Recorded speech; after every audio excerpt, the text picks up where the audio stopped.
merci déjà à Éric Godelier de cette invitation à discuter, à essayer de vous présenter donc ici des idées autour d'un travail que je mène déjà depuis plusieurs années autour des objets, des musées et de la mémoire, et essentiellement à travers la notion de reste. Et puis dans les hasards objectifs ou non de la vie et des métiers, cette invitation elle a été aussi lancée à un ami, un collègue, Philippe Gélin, qu'on vient d'entendre, et du coup ça nous permet de nous retrouver. La dernière fois que j'ai vu Philippe, c'était au musée du Quai Branly sur Seine, et puis là je le découvre dans un autre contexte, ici, une autre scène, et ça me fait très plaisir. Voilà. Mon idée, c'est d'essayer d'ouvrir le débat, les échanges autour du patrimoine, du musée de la mémoire, à partir de la présentation de plusieurs matériaux. Le premier, il est lié à la manière dont j'essaie souvent d'aborder la question du musée et du patrimoine, en comparant cette question patrimoniale et muséale à une sorte de fable. Et cette fable, c'est celle que j'emprunte à l'idée d'un repas. Donc je compare l'histoire et la vie à une fête ou un repas.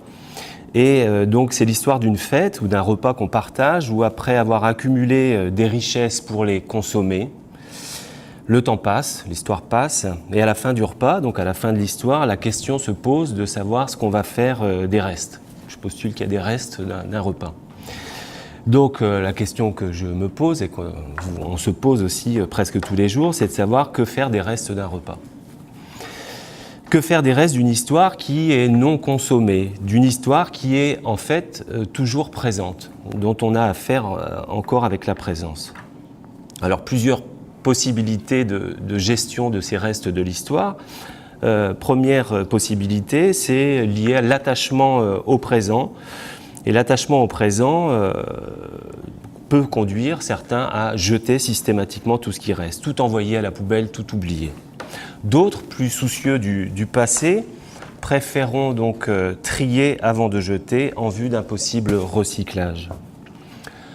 Troisième possibilité de gestion des restes de l'histoire, où le degré d'inquiétude vis-à-vis du futur est encore plus présent, encore plus fort. Donc c'est augmenter le penchant conservateur en protégeant et en gardant les restes. Et finalement, en prétendant combattre l'oubli, la posture patrimoniale et muséale repose sur cette gestion des restes de l'histoire. On est face à ce que je compare à une discipline écologique qui range, qui trie, qui recycle, et où le devoir de mémoire refuse de s'abandonner au sacrifice des restes de l'histoire. Donc on conserve les restes, parfois on les restaure, on a vu quelques images tout à l'heure, et enfin, pour certains objets, pour certains restes, on les expose. Et finalement, donc, l'invention du réfrigérateur nous a permis de ranger nos restes dans autant de musées d'art, d'ethnologie, de sciences, de techniques, qu'il existe de compartiments ou de degrés de conservation. Alors, cette histoire, elle a été également énoncée, reprise par le philosophe italien Giorgio Agamben, qui raconte dans un de ses livres la même fable. Une fable qui est livrée, qu'il reprend à un psychiatre japonais, Kirmo Rabin, qui, psychiatre, a analysé différents types de temporalité. Et une de ces temporalités, c'est celle qui renvoie à un passé que l'on ne peut pas retrouver, qui est définitivement perdu, une recherche d'un passé qu'on ne peut pas retrouver, et qui est qualifié par ce psychiatre de post festum, littéralement donc après la fête. C'est donc, nous dit-il, la temporalité du je fus, du mélancolique. Un passé, donc, à jamais retrouvé, dit Agamben, je le cite, à l'égard duquel on ne peut qu'être en reste. Je le cite toujours, il y a une sorte de mélancolie constitutive du sujet humain qui a toujours du retard sur soi-même, a toujours déjà manqué sa fête. Alors finalement, à la recherche de cette fête ratée ou de cette fête perdue, on passe son temps à essayer de la répéter, essayer de la retrouver. C'est ce que je compare finalement, cette répétition aux recherches du passé qui, parce qu'elles sont vouées à l'échec, peuvent nous fatiguer. fatigue aussi de ces visites qui peuvent aussi nous décevoir dans les musées, où ce qui ne manque pas de nous laisser en reste se trouve souvent délégué aux objets eux-mêmes qui sont devenus les restes. Alors, est-ce une bonne manière de traiter de son passé en l'enfermant dans les murs d'un musée? Voici la réponse qu'a donnée à son époque François Dagonier, qui a beaucoup réfléchi aux objets, aux restes, aux déchets. Le philosophe, donc, je le cite, « Cette fatigue, qui peut être extrême, ce parcours des galeries où l'attention fléchit, où les jambes s'alourdissent, ce serait peut-être comme un retour du refoulé, ce qu'une société repousse et entasse dans l'inconscient des musées. Tout ce qui désormais la fatigue, l'invisible, l'âme, l'histoire. Ce ne serait peut-être pas tant pour se souvenir que l'on mettrait des choses dans les musées que pour n'y plus penser, pour s'en débarrasser. On sait qu'elles sont là, on sait qu'il y a un lieu pour ça, on va les voir rarement le dimanche. » Fin de citation. Donc on est face à ce que je compare à des rendez-vous ratés avec l'histoire. Et face à ces rendez-vous ratés avec l'histoire, les plaintes se collectionnent. Je reprendrai la plainte inaugurale de l'ethnographie, plainte célèbre, qui est celle de Lévi-Strauss.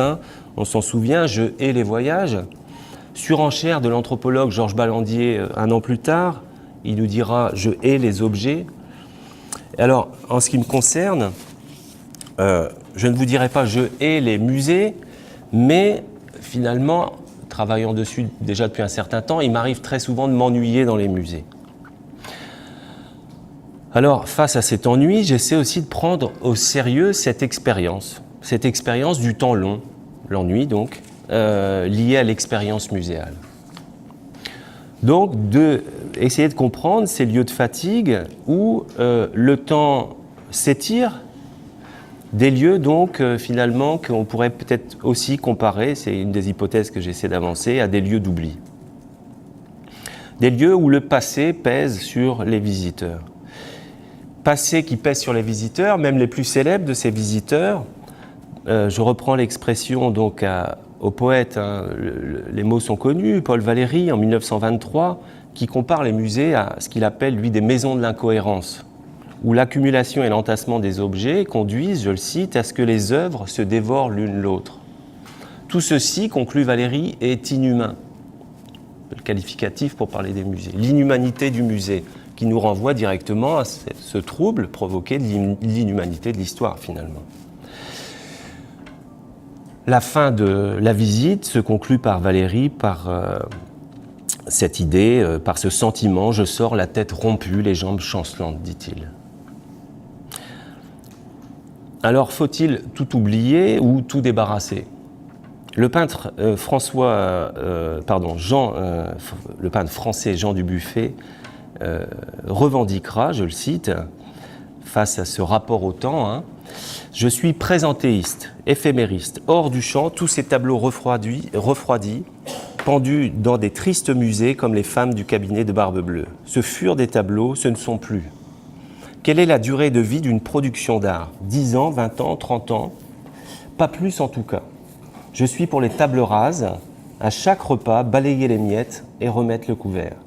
Allez-vous accrocher dans la salle à manger des vieux beefsteaks et vieux gigots tricentenaires. Bon appétit. Donc les musées, c'est aussi l'ennui, ou plus exactement une occupation pour passer le temps. Surtout, nous raconte Stanley Jevons, quand il pleut. Dans une étude qu'il a menée en 1881, une étude scientifique très sérieuse, il a souligné la corrélation entre les courbes de fréquentation des musées et celles de la pluviosité. Donc, finalement, les musées, c'est aussi des lieux pour faire passer le temps, le mauvais temps aussi, et je prends l'expression au pied de la lettre. Le musée, c'est l'hypothèse de Bernard Deloche, serait ou se rapporterait à cette idée d'une instance qui nous renvoie à ce que Deloche appelle l'uchronie. C'est-à-dire un lieu où le temps cesse de s'écouler, un espace hors du temps où, je le cite, ce qui franchit les murs d'un musée est condamné à la réclusion à perpétuité, évidemment condamné à une vie éternelle. Donc, face à ça, la notion de patrimoine défie la finitude. définit la notion du passage du temps. La chose patrimonialisée, c'est la chose qui est en sursis de destruction, nous confronte, je reprends l'expression à Malraux, qu'il renvoyait à l'art, à notre relation, à notre part d'éternité, disait Malraux. Et donc, quoi de plus normal que de trouver le temps long dans des lieux qui ont un lien avec notre rapport à l'éternité. J'ajoute un commentaire face à ça, c'est que, au regard de la notion de durée, les musées sont une des rares, voire la seule institution collective dans les sociétés occidentales qui défie la finitude, en prétendant précisément assurer une vie éternelle à une catégorie de choses, cette chose particulière, la chose muséalisée ou la chose patrimonialisée. Je le dis d'autant plus que cette opération, elle est constitutive finalement d'un sort réservé à certaines catégories d'objets, dans des sociétés qui sont elles-mêmes marquées par non seulement des ruptures historiques, mais aussi par de nombreuses violences historiques. Et face à ça, finalement, l'instance qui a à rendre compte de cette histoire apparaît précisément comme un espace extrêmement pacifié, un espace calme, un espace de repos. J'ai traité de ces questions-là dans un ouvrage avec mon amie et ma collègue Annette Becker autour des violences extrêmes. Donc cette fatigue muséale à laquelle je référais, elle est constitutive de ce que Marshall McLuhan appellera, lui, le sentiment de musée. Le sentiment de musée. Et donc en écho à ce sentiment, j'aimerais juste vous lire le passage d'un texte d'un metteur en scène de théâtre qu'on appelle le théâtre d'objets. Donc un théâtre qui met souvent en jeu la relation entre objet et mémoire. Ce metteur en scène, c'est Roland Schoen. Dans ses écrits, il parle des musées dans un texte qu'il a intitulé « Des heures entières à, plus loin, musée ». Donc Roland Schoen raconte un souvenir d'enfance, qui est une longue citation, mais que j'aimerais partager avec vous. Je le lis. Donc, mes parents ne m'ont emmené qu'une seule fois dans un musée. Je n'avais pas 7 ans. Je n'étais pas encore en exil de ma vie. Je m'étais follement amusé. Jamais je n'avais glissé sur des parquets aussi grands, ni dévalé des escaliers aussi larges. Il y a très longtemps, dans ces salles au plafond si lointain, devait vivre quelqu'un de très riche, une sorte de roi, ou mieux, d'empereur. Comment arrivait-il à vivre normalement dans cette maison, sans cuisine ni chambre à coucher? C'était peut-être pour cette raison qu'il était parti. Mais alors, qui y habitait? Personne m'avait assuré mes parents, sans vouloir répondre à toutes les autres questions qu'ils avaient ainsi déclenchées. Une maison immense où personne n'habite. C'est donc ça un musée. Cela me semblait incroyable. Dans tous les bâtiments, même les plus grands que j'avais vus jusqu'alors, je savais qu'il y habitait quelqu'un. Dans l'église, le curé, dans la mairie, le maire, dans la gare, le chef de gare. Dans le château, le châtelain, à défaut, le chevalier. Mais dans un musée, peut-être une femme, celle qui inspire les poètes, une muse. Fin de citation. Donc à suivre Roland Schoen, les objets de musée révèlent l'absence des gens. Qui habitait ces maisons? Qui habitait l'histoire? Alors j'aimerais, en guise de prolongement de ce questionnement, mais aussi d'ouverture à la discussion, vous présenter rapidement le travail d'un artiste allemand conceptuel qui s'appelle Jochen Gertz, qui depuis fort longtemps travaille autour de ces questions du rapport entre mémoire, objet et oubli. Et Jochen Gertz, qui est donc un des grands artistes contemporains de la mémoire, mais aussi de l'espace public, qui, moi, me permet depuis des années, à travers un dialogue autour de son travail, de prolonger ces questionnements que j'ai et que je porte sur les musées et sur le patrimoine. Je vais juste évoquer ici simplement une de ses œuvres pour vous donner une idée du type de réflexion et de questionnement que je tente de développer à partir de son travail. Il me reste 10 minutes ou... Oui. Ça, c'est Gertz, dans un autoportrait. Donc le monument auquel je vais faire référence ici s'intitule le monument contre le fascisme. Il a été créé en 1986 à Harbourg, en Allemagne, dans ce qu'on pourrait appeler un arrondissement de la grande ville d'Hambourg. Le projet initial, la commande initiale, c'était précisément, qui venait du département de la culture de la ville, d'essayer de construire un monument contre la guerre, la violence et le fascisme, pour la paix et les droits de l'homme. Et le projet, c'était d'installer ce monument à l'intérieur d'un vaste parc. Gertz et sa femme, Estelle Chalef-Gertz, vont remporter le concours en 1984 et vont décider donc d'installer ce monument non plus dans un parc, mais au milieu des gens, au milieu de la ville, dans un lieu de passage. Donc sur une place animée de la ville, un quartier de cette banlieue. À sa création en 1986, le monument se présente sous la forme d'une colonne de 12 mètres de hauteur. Ça c'est Gertz. Voilà, 12 mètres de hauteur, recouverte de plaques de plomb vierges de 1 mètre de côté. Le dispositif, puisqu'il s'agit d'un dispositif, pas simplement d'un monument, consiste à inviter les habitants et les passants à venir signer cette colonne, à venir signer ce monument contre le fascisme. Il y a donc un texte qui est, si on peut revenir à celle d'avant, qui est installé en bas de la colonne, qui signale aux gens en 7 langues qu'ils peuvent inscrire à l'aide d'un stylet spécial leur nom sur la colonne, le graver finalement. Si souvent la signature en art donc, identifie l'auteur de l'œuvre, ici Gertz va renverser le dispositif puisque finalement, il le dira, les signatures sont l'essence même de l'œuvre. Pas l'identification de l'auteur, mais l'œuvre elle-même, la signature des gens. Une signature, bien sûr, collective. Cette règle du jeu, elle est prolongée par une autre logique, c'est que finalement, au fur et à mesure de la position des signatures sur la colonne, le monument s'enfonce dans le sol d'1,50 mètre par année. Donc progressivement, quand le temps passe, donc, le fait est que le monument est fait pour donc disparaître. 1993, après 7 ans d'existence donc, et 8 descentes successives, le dispositif d'enterrement est arrivé à terme. La colonne a disparu dans un puits de béton de 14 mètres qui avait été creusé en dessous et qui était prévu pour accueillir la colonne à la fin de ces 7 années.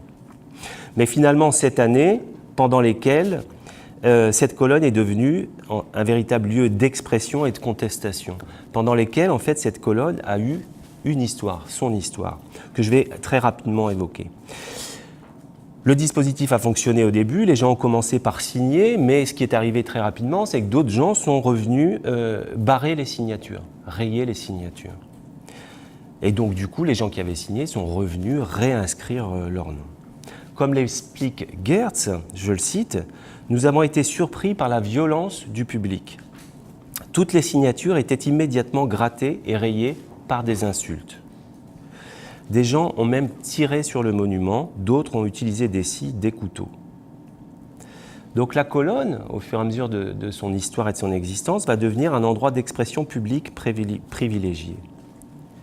Et peu à peu, les signatures, je cite toujours Gertz, sont devenues quelques mots, puis des phrases, comme si signer ne suffisait plus. On pouvait lire « Nous sommes contre le fascisme ». Ailleurs, sur la colonne, « Nous sommes pour le fascisme ». Ailleurs, « Les étrangers dehors », etc., etc. Des photos de la colonne, si on peut la montrer, la montrent, alors encore celle d'après, ça c'est une signature, voilà. Les photos de la colonne la montrent couverte de mots, de phrases, de signes, de rayures, à tel point que sa surface à un moment devient totalement recouverte de traits. Je pense que je l'ai celle-ci. Oui, voilà. Et la question est posée, en particulier par la presse locale, je cite, « Barbouillage ou œuvre d'art, art ou infamie », titrent les journaux. Et finalement, on va dénoncer ce qui va être comparé à une sorte de vandalisme dont serait victime la colonne. Et le débat va également glisser vers la dimension peu esthétique du monument et l'importance de son coût, un coût évidemment public. Hein. Voilà. Le débat va même s'ouvrir jusqu'à poser la question de savoir s'il ne fallait pas réparer le monument. Et à un moment donné, ce qui est apparu sur le monument, bien sûr, je dis bien sûr parce que je connais l'histoire, c'est les croix gammées qui sont venus s'inviter sur la colonne. Et Geertz a finalement répliqué et répondu qu'une croix gammée pouvait être aussi considérée comme une signature. Donc, l'idée, et c'est ça, cette vie de la colonne en est venue jusqu'ici, c'est quelles que soient les réactions face à la colonne, des réactions de soutien ou de contestation, toutes ces réactions parlent et témoignent de la situation de réception de l'œuvre. Finalement, tout ce qui a été inscrit sur cette colonne vient documenter la colonne. De ce point de vue, le monument, et je cite James Young qui a écrit autour de cette œuvre, est, dit-il, un miroir social du passé, un miroir social du présent face au passé. Il dira donc que le monument est la réponse du présent à la mémoire de ce passé. 1993, le dispositif d'enterrement est arrivé à terme, donc la colonne a disparu. Depuis, ce que moi j'ai comparé à une pétition contre le fascisme, appelle le souvenir par son contraire. C'est finalement la disparition du monument qui permet le souvenir. Les signataires du monument vont trouver dans la disparition de la colonne le besoin de raconter son histoire. Parce que l'histoire du monument va après se transmettre à ceux qui ne l'ont pas connu, à ceux qui n'étaient pas là pour voir la colonne. Ayant signé de leur nom et après avoir été enterrés vivants, les signataires, les signatures, établissent un lien entre eux et l'histoire du monument. Cette œuvre, donc, en provoquant sa propre disparition, fait œuvre de mémoire. Les gens racontent l'histoire du monument, le souvenir d'une mémoire qui est désormais invisible. Et ce dispositif-là, et d'autres, a été qualifié de contre-monument, finalement. Pourquoi ? Parce qu'on est face à des dispositifs qui prennent le contre-pied des mémoriaux classiques. Mémoriaux classiques qui, pour Geertz et d'autres, sont voués à l'oubli. Sont voués à l'oubli et avec eux l'histoire qu'ils sont censés rappeler. Pourquoi ? Parce que le mémorial classique pense et se souvient pour nous. Il faut aller les voir pour se souvenir. Le monument, de ce point de vue, délègue le souvenir à la mémoire de ces pierres. Il occupe, je cite Gérard Wageman, une fonction de dépôt, le mémorial classique, comme un compte bloqué de la mémoire sociale. En cela, dit toujours Wageman, le mémorial classique concourt au refoulement qu'il favorise et bénit. Un peu comme ces veilleurs qui, avant, parcouraient les rues des villes durant la nuit répétant « Dormez, braves gens », tout monument disait à chaque citoyen « Oubliez, je me souviens ». Donc, le monument, c'est ce qui nous décharge aussi du souvenir. Et face à ça, le travail de Geertz refuse justement ce rôle de délégation qui participe à un travail d'oubli. Ce refus donc de la fonction monumentale classique, chez Geertz, s'adresse, je le cite, aux gens qui ont longtemps dit « on n'a rien vu, on n'était pas là ». L'objet répond, dit Geertz, « je ne suis pas là non plus ». Donc ce qui reste d'apparent à Harbour, c'est l'inscription à côté du monument, dont la dernière phrase est, je cite, « Le jour où elle aura disparu, l'emplacement du monument de Harbour sera vide, car rien ne peut se dresser à notre place contre l'injustice. » On est face à un dispositif qui travaille aussi, et l'art contemporain, une partie de l'art contemporain le fait, cette notion donc d'invisibilité comme une des modalités de mise en présence de l'histoire. Mais cette invisibilité, elle vient aussi questionner notre rapport classique établi à la mémoire qui est fondé justement sur un rapport au visible, sur ce qu'on pourrait appeler une éthique de la mémoire fondée sur le voir. Contre ça, finalement, Geertz, lui, fait la promotion d'une éthique de la mémoire qui est fondée sur le savoir et non pas sur le voir. A-t-on besoin de voir pour savoir ? C'est aussi la question qui est posée.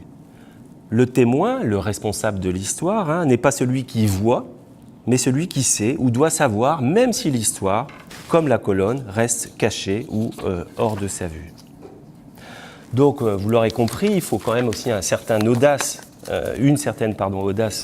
et un courage politique pour financer le travail de Geertz, parce que finalement, je ne connais pas le détail des prix, mais en tout cas, c'est une certaine somme qui, au bout d'un certain temps, est finalement vouée à disparaître, donc à être invisible.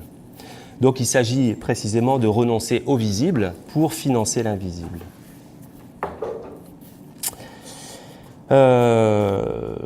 Voilà, financer l'invisible ou l'art ou le travail de mémoire dans cette perspective devient une invitation à la prise de parole. Et c'est ça qui me semble important d'essayer de partager et de souligner avec vous, parce que précisément l'art s'invite dans l'espace public, dans l'espace social, comme une réponse peut-être presque inattendue au propre mutisme dans lequel peuvent nous plonger certains musées ou certaines œuvres d'art.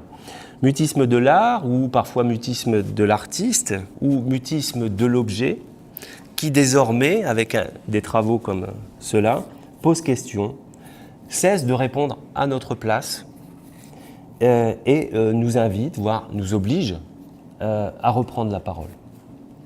Je m'arrête là, je vous remercie. Oui, merci beaucoup.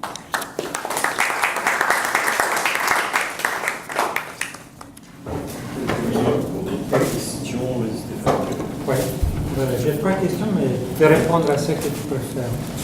Donc, la première, c'est, disons, donc on a parlé de l'œuvre d'art éphémère, et je pense, par opposition à l'esthétique horacienne, exege monumentum ere perennius, ou même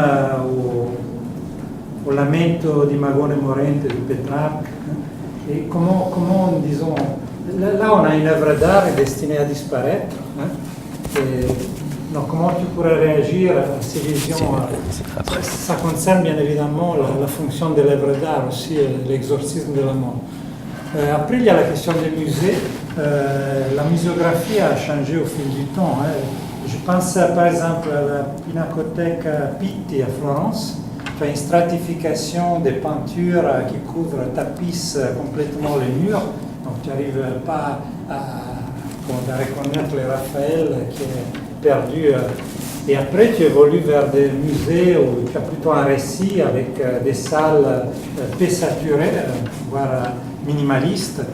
Et donc, est-ce que cette ennui des musées dont tu parles, comment peut-on l'interpréter avec l'évolution des musées?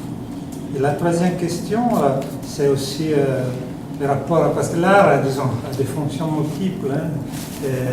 Le rapport entre l'art et le pouvoir, les colonnes, je pense à la colonne traiane, aux obélisques, je ne sais pas, aux monolithes de Kubrick, voire aux fusées, disons, de la conquête de l'espace. Comment, disons, bon, voilà, c'est pas trop logique, mais c'est juste des provocations. Tu peux choisir.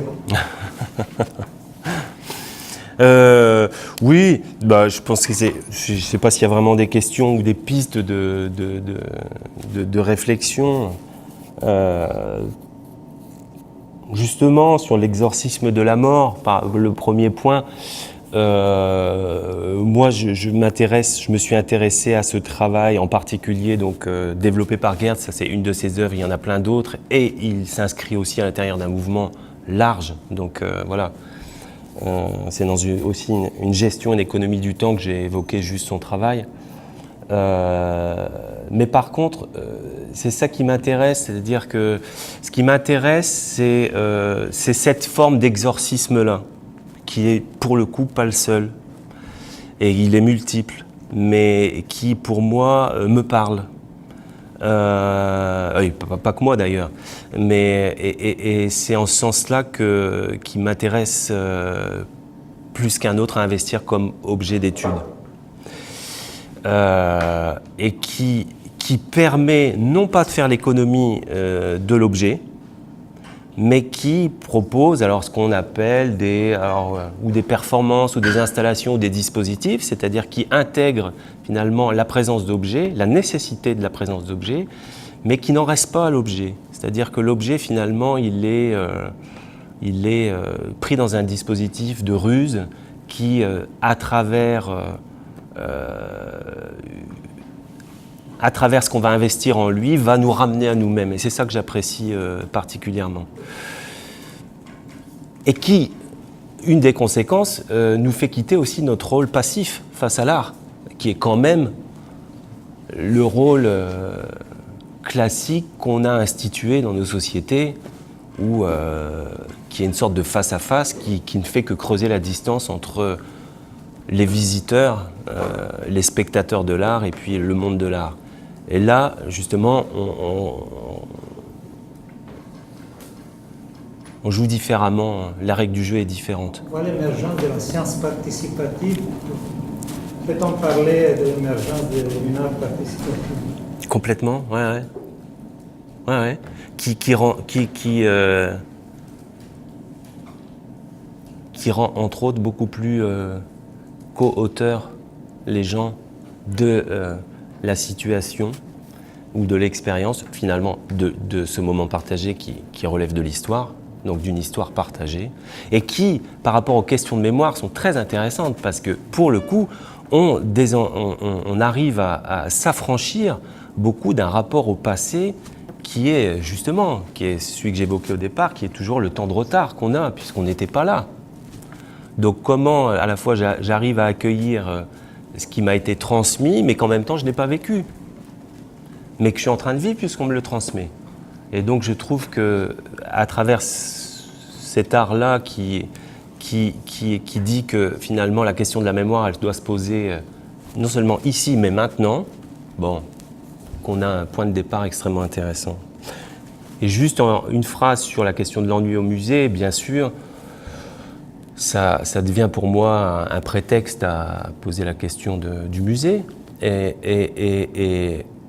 bien sûr, il y a plein de musées, même à titre personnel, dans lesquels je ne m'ennuie pas. Voilà. En même temps, le plaisir qu'on peut avoir, là je renvoie à un travail qu'on a fait avec une amie et collègue, Mélanie Roustan, sur le musée du Quai Branly. En même temps, même ce plaisir qui peut être créé au musée, c'est pas parce qu'on se fait plaisir que tout est réglé, hein, que la question du... Donc voilà, ça dépasse évidemment le sentiment de plaisir ou d'ennui, mais voilà. Oui, merci Octave. Bon, d'abord, c'est joli cette chose vouée à disparaître. On apprécie la prouesse technique d'abord, qui est implicite là-dedans. On ne sait pas ce que ça évoque, si c'est la mémoire du fascisme, si c'est le fascisme en lui-même dont on attend la disparition totale, ou si c'est la mémoire du fascisme dont on va regretter la disparition. Donc il y a une série d'équivoques dont j'imagine qu'elles ont été pensées par l'artiste. Je me pose la question, mais je me pose tout de même la question de l'ennui par ailleurs. Est-ce que c'est un vrai remède contre l'ennui, à savoir le jeu de rôle qui procède de ce genre d'installation, à savoir qu'on attend la désapprobation. Enfin bon, il y a une désapprobation attendue. C'est sûr qu'il va y avoir les fachos du coin qui vont mettre qui vont mettre leurs pattes dedans et qui vont dire c'est honteux, c'est dégoûtant, ça coûte de l'argent. Et puis de l'autre côté, je parle de jeu de rôle, hein, parce que vraiment on a eu ça sur le vagin de la reine il y a 2 ans à Versailles. Il y a presque un passage obligé. Pour, contre. Et voilà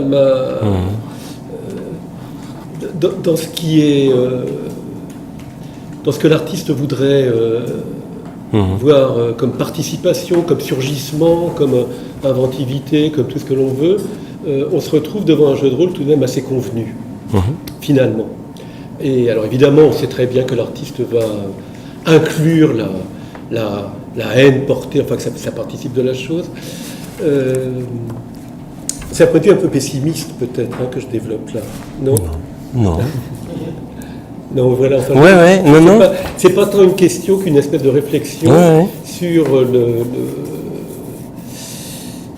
le rapport entre, entre la nouveauté escomptée et puis le jeu de rôle constaté, quoi, tout ça. Ouais, ouais. Non, merci. Et c'est bien.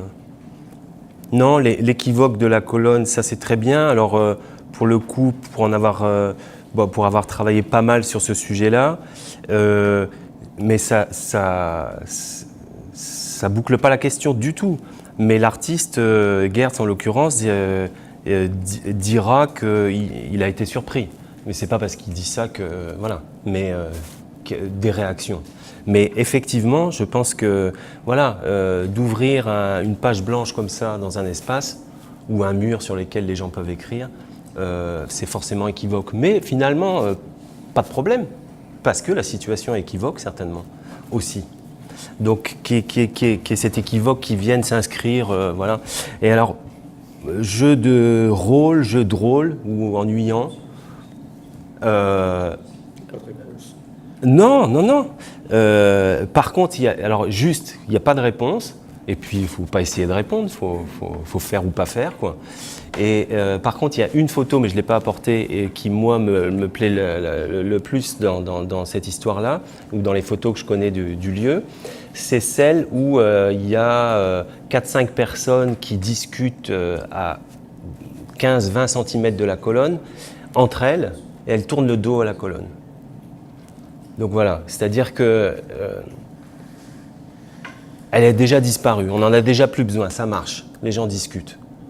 Et qui est l'émergence de cette parole, de ces discussions. Je trouve que, voilà, pour revenir au musée, il y a beaucoup de musées dans lesquels on n'a pas trop le droit de parler, quoi. Ou dès qu'on se met à parler, on dit chut. Donc c'est plutôt bien. Moi, je suis plutôt content.